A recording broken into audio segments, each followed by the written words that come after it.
Joy's Way by Brugh Joy, MD. A Map for the Transformational Journey. Chapter 1, Basic Concepts. And I'm dividing this chapter into two parts because it's quite long. So, this is the first part. And the subtitle of this first part is The Subtle Exploration into the Obvious is the Awakening Process. Although I am clearly merging into multidimensional aspects of human consciousness, I'm only 6 years into the process, and therefore it is as a beginner that I wish to share what I have experienced thus far. For you to share this strange and wonderful experience with me, it will help for you to work from the viewpoint of a beginner's mind. This concept came to the West with Zen Buddhism, but even now few people really comprehend it. With instruction, however, it's invaluable in helping people of all levels of education, social background, and religious training to meet any new concept or even to deal with old concepts encrusted in judgments or belief systems.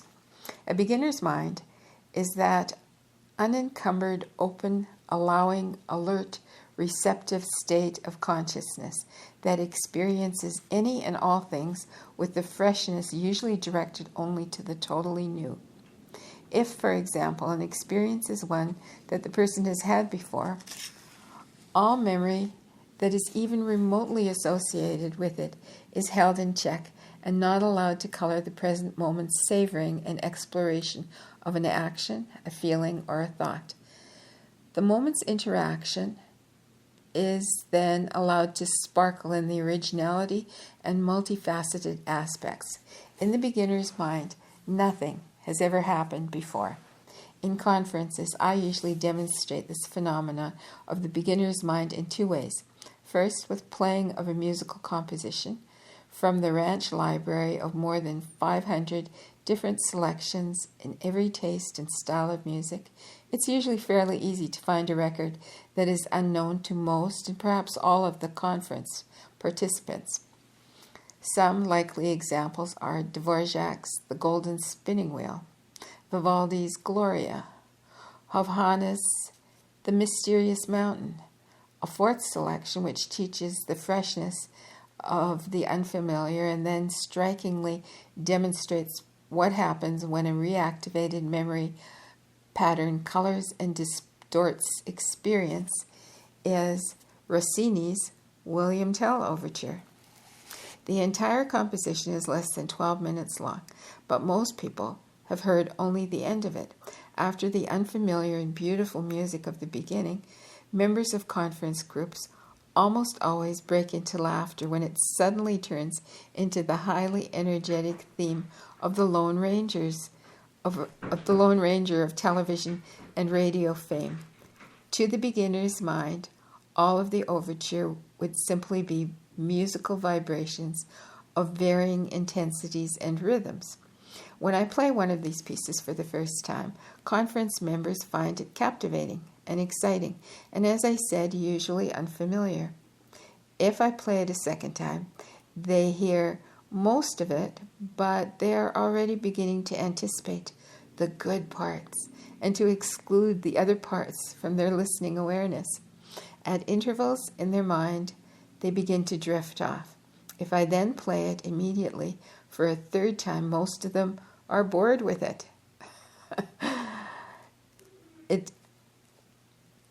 Of what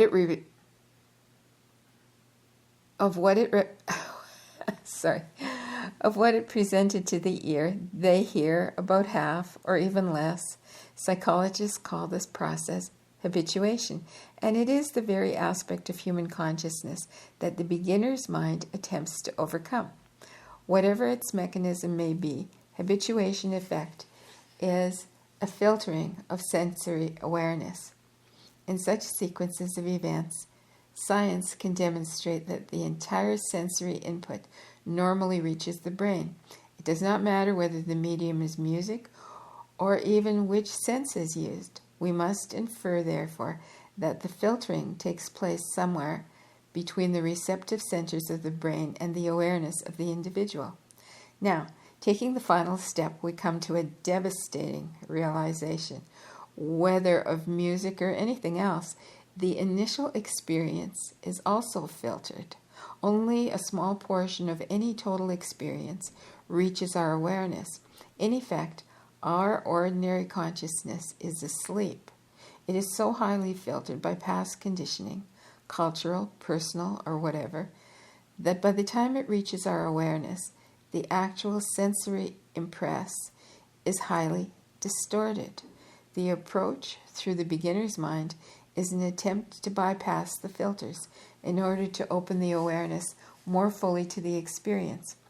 When I conduct this habituation experiment with a conference group, I ask the participants, after each playing of the selection, to express what they have experienced. After the first listening, they report liking or disliking the music, and they describe the images that appear to them or the sensations they felt in their bodies. People's reactions, predictably, are often more about themselves than about the music. At this point, I have not yet talked to them about the beginner's mind, and when I repeat the selection for a second time and a third time, most people become a little resentful that I'm belaboring the obvious point about just listening to the music. But when I then present the concept of beginner's mind, explain habituation and the filters of consciousness, and play the identical music for the fourth time, most of them report afterwards hearing not only sounds of exquisite subtlety, but also passages and instruments that they did not remember having heard, or even on first listening. The music becomes multidimensional, freshly experienced, and more fully appreciated. With respect to this one piece of music, on which this occasion we have bypassed some of the filters, I then ask the participants to look at and to experience a friend or a spouse who may be attending the conference with them, and try to comprehend how much they really are experiencing of that person that they think they know so well. Naturally, they are not so proficient in the beginner's mind as to be able to see readily all the aspects of the familiar person. But the point is made, and so the journey into great awareness can begin. Try it. Here I am reminded of a statement by Arthur C. Clarke in his Tales of 10 Worlds, which John C. Lilly, MD, quoted in Simulations of God. Here's the quote. "The person one really loves never exists, but is a projection focused through the lens of the mind onto whatever screen it fits with least distortion. The person you love is only part of the person you see. The person you hate is only part of the person you see. Anything to which you react is only part of the anything that is there, and the person you love and the person you hate and the anything to which you react are all projections from within you. As I tell people in the conference, even if you were to see an individual as fully as possible with your ordinary awareness, you would still only see a fraction of what could be seen from heightened states of consciousness. But first things first, the initial task in awakening is to begin to ask whether there is more to experience in any given moment, then to conceive that there may be more, and then to experience it. When it is experienced, to conceive that there may be more, and thus go into this cycle immediately and indefinitely. Full mastery of this technique takes years, but of course partial mastery is a step in the right direction. It is fundamental to the heightening of awareness at any level of exploration into consciousness. The second example I use to demonstrate the beginner's mind to conference groups is myself.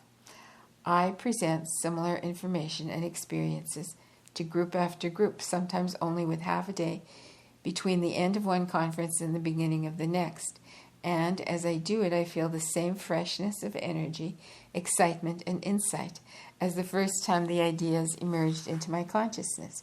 After 3 years of this practice, living with it constantly, I continue to find new aspects in all the concepts.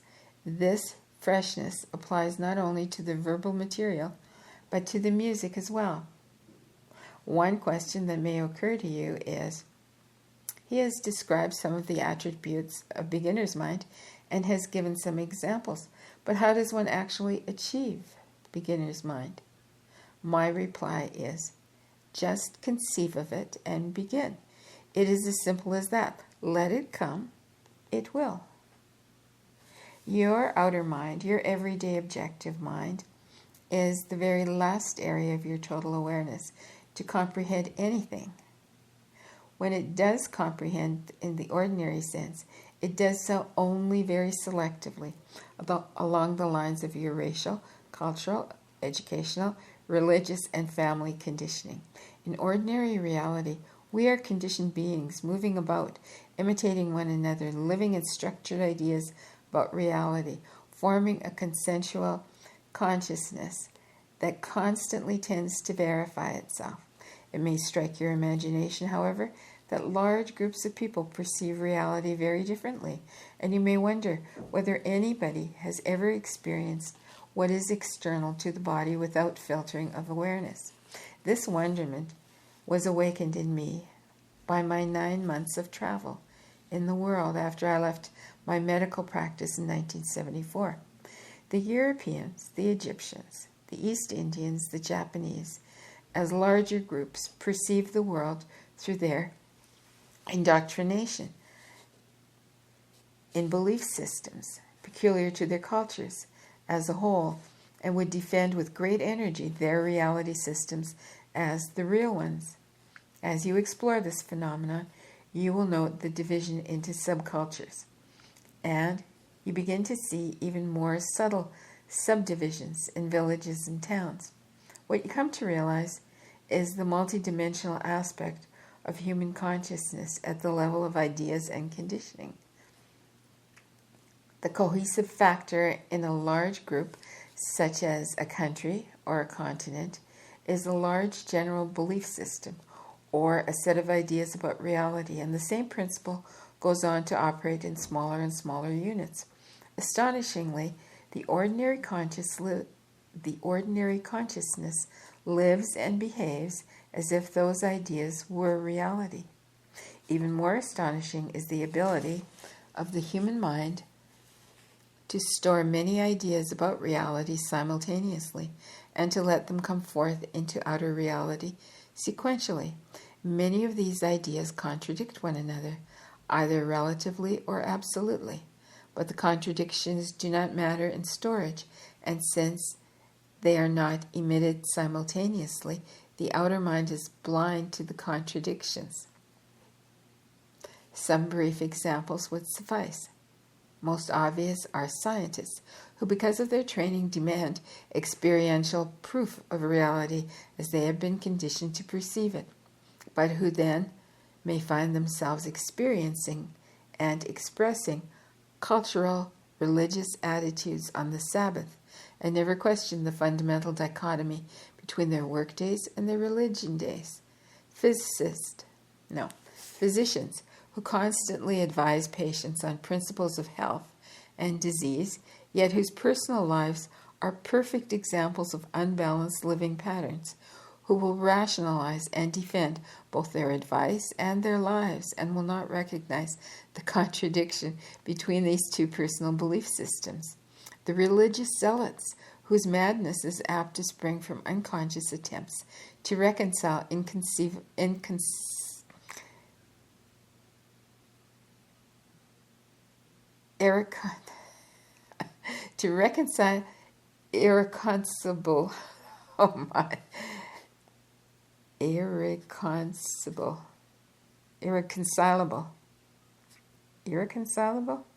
obsessions.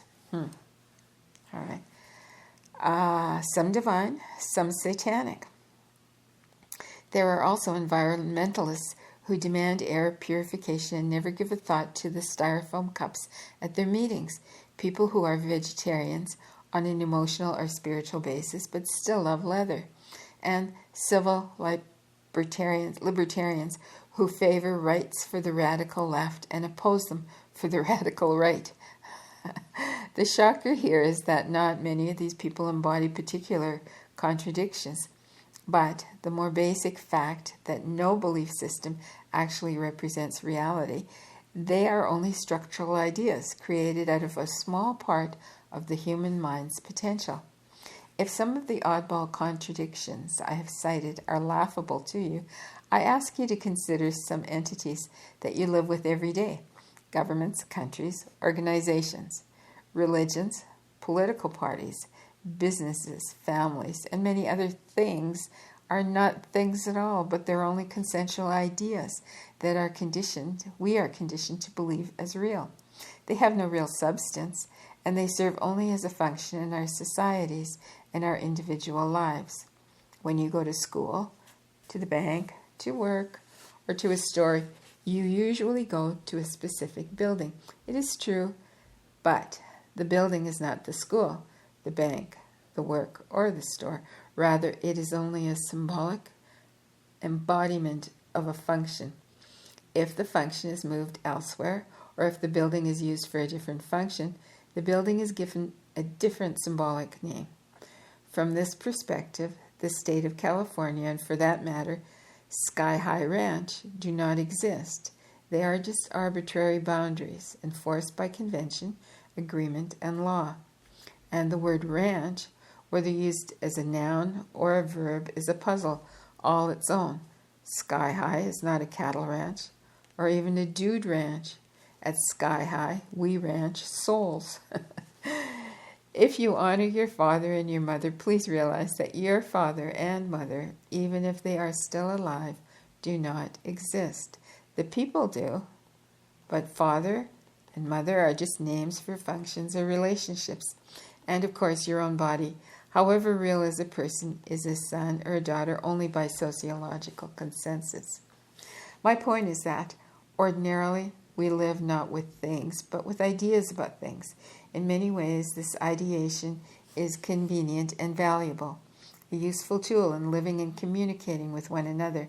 But right now, the process of our awakening, we must see it as a trap, an automatic involuntary mechanism that is only a small part of our awareness. Our labels, emotions, and prejudices preclude experiencing the full potential of our beingness. Our ideas about things keep us from perceiving the things themselves. The outer mind is that portion of consciousness that is primarily conditioned ideas about reality. Let me read that sentence again. The outer mind is that portion of consciousness that is primarily conditioned ideas about reality.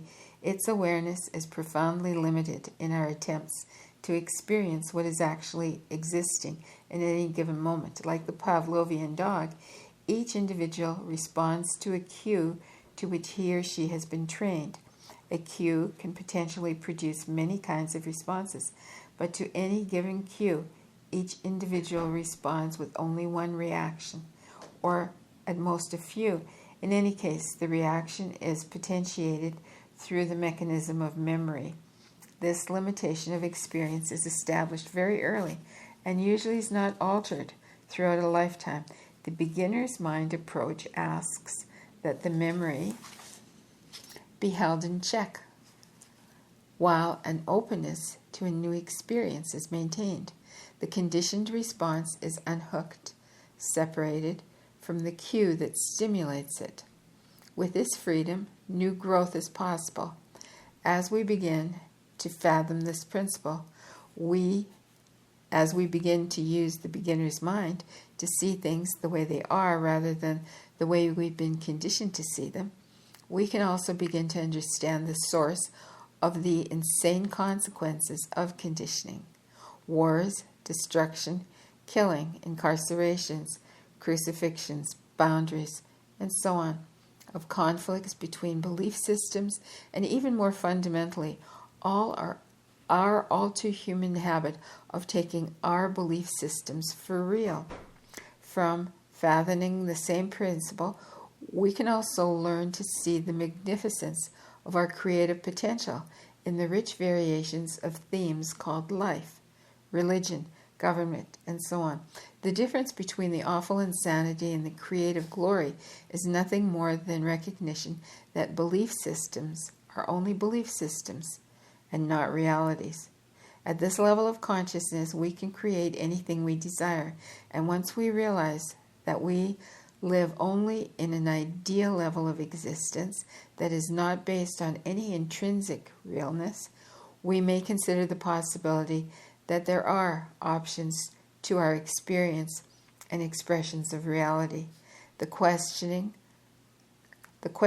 process brings us naturally, easily, and inevitably to the threshold of higher states of consciousness.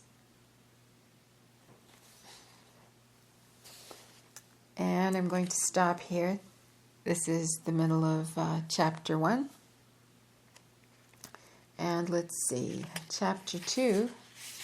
Where is chapter 2? Chapter 2 is going to be called Teacher's Psi-Phenomena and the Hologram Analogy. Sounds interesting. All right. Till soon.